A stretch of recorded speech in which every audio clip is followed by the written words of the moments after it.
There is a heightened police presence in Annapolis, but the department assures the community there's no specific or credible threat to the Maryland State House. The officers will be there all week. WJZ is live there once again tonight. Rachel Menitoff gives us a look at the security efforts to guard the area. Rachel, what can you tell us? Max and Rachel, good evening. Anyone walking around the State House building today would have seen that increased law enforcement presence on almost every corner. But aside from the increased security, it was really business as usual here in Annapolis, with a lot of families and tourists just enjoying the day off. The City of Annapolis has hundreds of law enforcement officers from a variety of departments securing the capital city.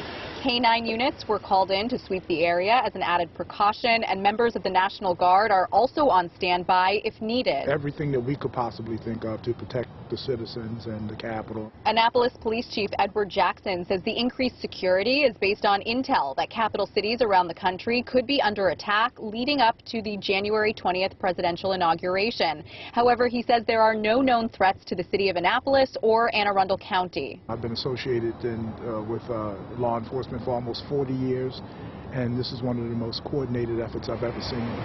In fact, downtown Annapolis had a lot of foot traffic Sunday, with this D.C. area family stopping by for lunch. And just see historic Annapolis. Jan Boone and Sophie Van Hees brought their kids to the State House and say as soon as they drove into town, they noticed the large police presence. We didn't feel any tension, really, except out there, you could see that there were people on the roof of the Capitol. This week, Governor Hogan warned that if anyone showed up to the State House armed, they would, quote, regret it. He says that while we don't yet know what might happen in the coming days, Maryland will be prepared. Every state capital in every state is aware that something may happen, and they should be aware and they should be cautious. I'm very grateful to see their presence here.